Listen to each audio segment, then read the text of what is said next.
Hello friends, welcome back to my channel. ட்ராமாக்குள்ளே போகிறதுக்கு முன்னாடி மறக்காம இந்த வீடியோக்கு ஒரு லைக்கை போட்டுருங்க. வாங்க ட்ராமாக்குள்ளே போகலாம்.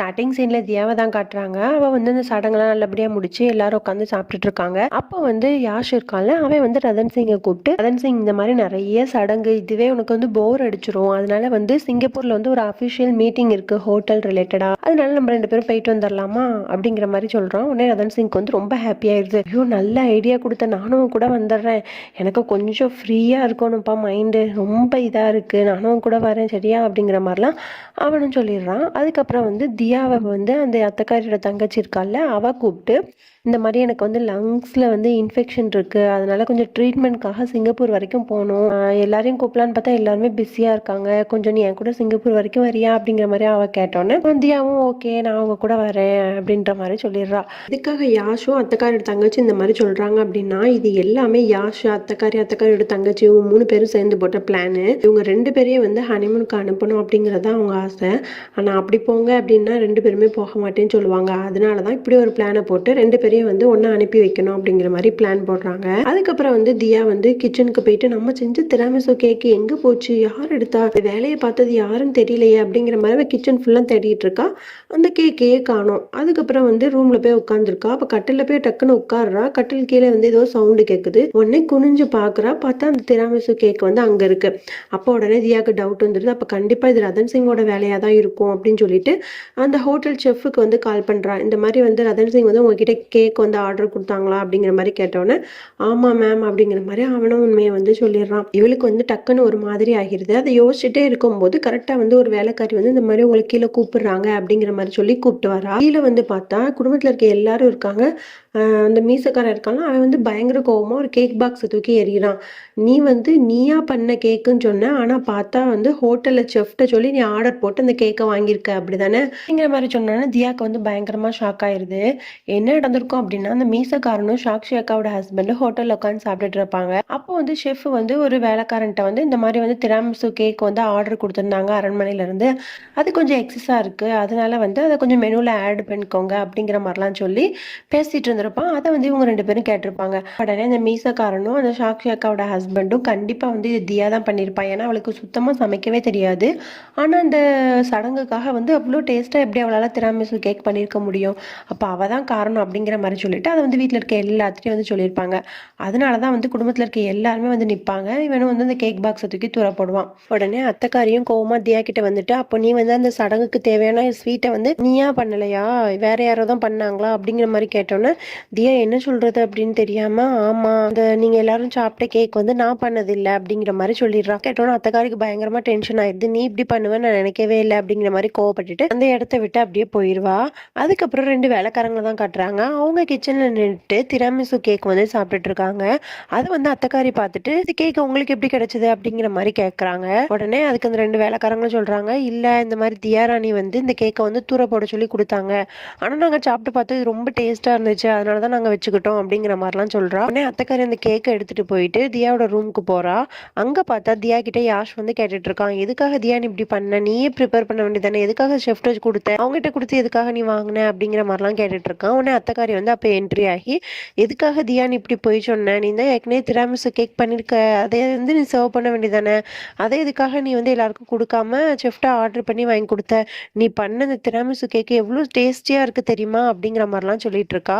உடனே அதுக்கு தியா சொல்றா, ஆமா இது நான் பண்ணது தான், ஆனால் நான் இதை தான் வந்து எல்லாருக்கும் கொடுக்கறதுக்காக வச்சிருந்தேன், ஆனால் ரதன் சிங் வந்து என் மேலே நம்பிக்கை இல்லாமல் ஷெஃப்ட்டை சொல்லி ஆர்டர் பண்ணி அந்த கேக்கை எடுத்துகிட்டு வந்து வச்சு எல்லாருக்கும் வந்து கொடுத்துட்டாங்க அப்படிங்கிற மாதிரி சொன்னோன்னே அத்தைக்காரி வந்து பயங்கரமாக ஷாக் ஆகுறா. அப்போ கீழே நான் உன்னை திட்டும் போது நீ வந்து அந்த உண்மையை சொல்லியிருக்க வேண்டியதானே அப்படிங்கிற மாதிரி கேட்குறா. அதுக்கு உடனே தியா சொல்கிறா, இல்லை நான் எப்படி ரதன் சிங் வந்து எல்லாரும் முன்னாடியே அவமானப்படுத்த முடியும், அதனால தான் நான் சொல்லலை அப்படிங்கிற மாதிரி சொல்லிடுறா.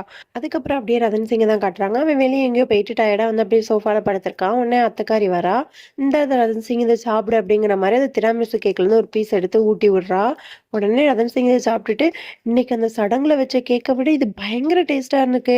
இந்த கேக்க வந்து நீங்க சடங்குல வந்து குடுத்துருந்தீங்கன்னு வச்சுக்கோங்களேன், எல்லாரும் அப்படியே அசந்து போயிருப்பாங்க. அந்த அளவுக்கு டேஸ்ட்ல இருக்கு." அப்படிங்கிற மாரி புகழ்ந்துட்டு, "குடுங்க உங்க கைக்கு வந்து முத்தம் குடுத்து தான் ஆகணும். ஏன்னா அவ்ளோ டேஸ்ட்டா இருக்கு." அப்படிங்கிற மாரி சொல்லிட்டு இருக்கான். உடனே "இது வந்து நான் பண்ணல. அ யாரு பண்ணாங்கன்னு நான் சொல்றேன். அவங்களுக்கு வேணா நீ வந்து முத்தம் குடு." அப்படிங்கிற மாரிலாம் சொல்லிருவா.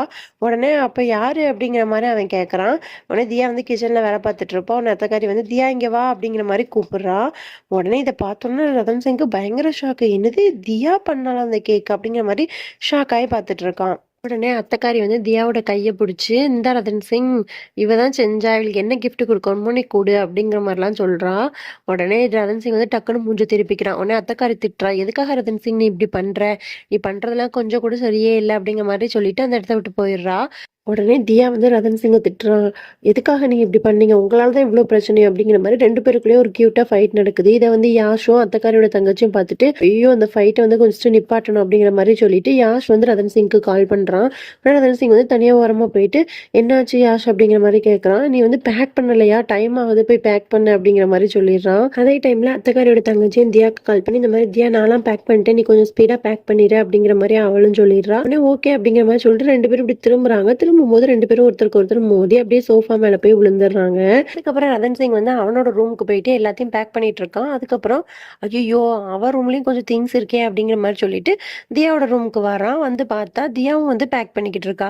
உடனே இவ எங்க போறா? இப்படி பேக் பண்ணிட்டு இருக்கா? ஒருவேளை வந்து அவங்க வீட்டுக்கு போற சடங்கு இருக்குல்ல, அதனால அங்க போறதுக்காக பேக் பண்றா போல அப்படின்னு நினைச்சுட்டு, அவன் அவனோட கப்போர்ட்ல இருக்க எல்லா திங்ஸையும் வந்து எடுத்து பேக் பண்ணிட்டு அந்த இடத்த விட்டு போயிடுறான். அதுக்கப்புறம் அப்படியே ஏர்போர்ட்ட தான் காட்டுறாங்க. அங்க தியா வந்து நின்னுட்டு அக்கறையோட தங்கச்சிக்கு கால் பண்ணி, "இந்த மாரி நான் வந்துட்டேன். ரொம்ப நேரமா வெயிட் பண்றேன். நீங்க இன்னும் வரலையே!" அப்படிங்கிற மாரி கேட்டுட்டு இருக்கா. உடனே அதுக்கு அத்தக்காரியோட தங்கச்சி வந்து, "நீ உள்ள போய் போர்டிங்லாம் முடி. நான் வந்துருவேன்." அப்படிங்கிற மாரி சொல்லிட்டு இருக்கா. உடனே தியாவும் ஓகே அப்படிங்கிற மாரி சொல்லிட்டு போர்டிங்லாம் முடிக்கிறதுக்காக லைன்ல நின்னு வெயிட் பண்ணிட்டு இருக்கா. அதுக்கப்புறம் அப்படியே நம்ம ரதன் சிங்க தான் காட்டுறாங்க. அவன் வந்து கொஞ்சம் லேட்டா உள்ள வந்துட்டான் போல. ஒரே ஸ்பீடா அவசர அவசரமா வந்து போர்டிங் முடிக்கிறதுக்காக லைன்ல நின்னுட்டு இருக்கான். அப்ப வந்து யாஷ் இன்னும் வரலையே அப்படிங்கிற மாரி சொல்லிட்டு யாஷ்க்கு கால் பண்ணி, "என்னாச்சு யாஷ் இன்னும் நீ வரல?" அப்படிங்கிற மாரி கேட்டுட்டு இருக்கான். உடனே யாஷ் சொல்றான், "நீ போர்டிங்லாம் முடி. நான் கரெக்ட் டைமுக்கு வந்துருவேன்." அப்படிங்கிற மாரி அவனும் சொல்லிடுறான். உடனே ரதன் சிங்கும் போர்டிங் முடிக்கிறதுக்காக லைன்ல நிக்கிறான்ல. அப்ப யோசிக்கிறான், "அப்பாடா கொஞ்ச நாளைக்கு அந்த தியா தொல்லை இல்லாம நம்ம ஜாலியா என்ஜாய் பண்ணிட்டு வரலாம். ரொம்ப ஹாப்பியா இருக்கு." அப்படிங்கிற மாரிலாம் நினைச்சுட்டே அங்க நிக்கிறான். அதுக்கப்புறம் போர்டிங்லாம் முடிஞ்சதுக்கப்புறம் வேற ஒரு செக்கிங் இருக்கு. அதுக்கு வந்து தியா வந்து வெயிட் பண்ணிட்டு இருக்கா. அப்புறம் ரதன் சிங் அவசர அவசரமா வந்து டக்குன்னு தியா மேலே இடிச்சிடுறான். "ஐயோ! சாரி." அப்படிங்கிற மாரி சொல்லிட்டு பார்க்குறான். பார்த்தா தியா. இத பார்த்தோனே ரதன் சிங் வந்து பயங்கரமா ஷாக் ஆயிருது. ரதன் சிங்க பார்த்தோனே தியாக்குமே பயங்கரமா ஷாக் ஆயிருது. உடனே ரதன் சிங் சொல்றான், "எங்க போனாலும் என்ன ஃபாலோ பண்ணிட்டு நீ பின்னாடியே வந்துருவியா?" அப்படிங்கிற மாரி ரதன் சிங் வந்து தியாவ பார்த்து கேட்கறான். உடனே தியா சொல்றா, "நான் ஒண்ணும் உங்கள ஃபாலோ பண்ணிட்டு வரல. நான் அத்தக்காரி அவங்க தங்கச்சிக்கு வந்து இந்த மாரி லங்ஸ்ல வந்து ட்ரீட்மெண்ட் எடுக்கணும்னு சொல்லி சிங்கப்பூருக்கு வந்து என்னை கூப்பிட்டு போறாங்க. அவ்வளோதான். அதுக்காக தான் நான் வந்தேன்." அப்படிங்கிற மாரி சொல்லிடுறா. உடனே ரதன் சிங் பயங்கரமா ஷாக் ஆகி, "நீயும் சிங்கப்பூருக்கு போறியா?" அப்படிங்கிற மாரி கேட்டுறான். "நான் வந்து யாஷ் கூட அஃபிஷியல் மீட்டிங்காக சிங்கப்பூருக்கு போறேன்." அப்படிங்கிற மாரி அவனும் சொல்றான். உடனே வந்து யாஷ்க்கு கால் பண்றான். பார்த்தா அத்தக்காரியோட தங்கச்சி யாஷ் 3 பேருமே வீடியோ கால்ல வந்து, "நீங்க ஹனிமூனுக்குன்னு சொன்னா போக மாட்டீங்க. அதனால தான் நாங்க 3 பேருமே இந்த மாரி ஒரு பிளான் போட்டு உங்கள அனுப்பி வச்சோம். அதனால நீங்க ஹனிமூனுக்கு போயிட்டு நல்ல அண்டர்ஸ்டாண்டிங்கோட திரும்பி வாங்க. ஹாப்பியா வரணும்." அப்படிங்கிற மாரி சொல்லிட்டு அவங்க ஃபோன கட் பண்ணிடுறாங்க. இத கேட்டோனே நம்ம ரதன் சிங்க்கு பயங்கரமா கடுப்பாகுது. உடனே அவன் சொல்றான், "நம்மளால தான் இந்த ட்ரிப்ப வந்து சேர்ந்து போகவே முடியாது. எப்படியாவது இப்ப நம்ம வெளிய போணும்." அப்படிங்கிற மாரி சொல்றாங்க. அங்க வந்து போலீஸ்லாம் வந்து விட மாட்றாங்க. "இல்ல ஒரு வாட்டி என்டர் ஆயிட்டா வெளிய போ முடியாது." அப்படிங்கிற மாரி அவங்க சொல்லிடுறாங்க. உடனே டக்குன்னு ரதன் சிங் என்ன பண்றான் அப்படின்னா, "ஐயோ! என்னோட நெஞ்சு வலிக்குதே! என்னால முடியலையே!" அப்படிங்கிற மாரி சொல்லி டக்குன்னு கீழ வந்து விழுந்துடுறான். ஓகே ஃப்ரெண்ட்ஸ், இதோட நம்ம இந்த பார்ட்ட முடிச்சுக்கலாம். நாளைக்கு பார்க்கலாம். பாய்.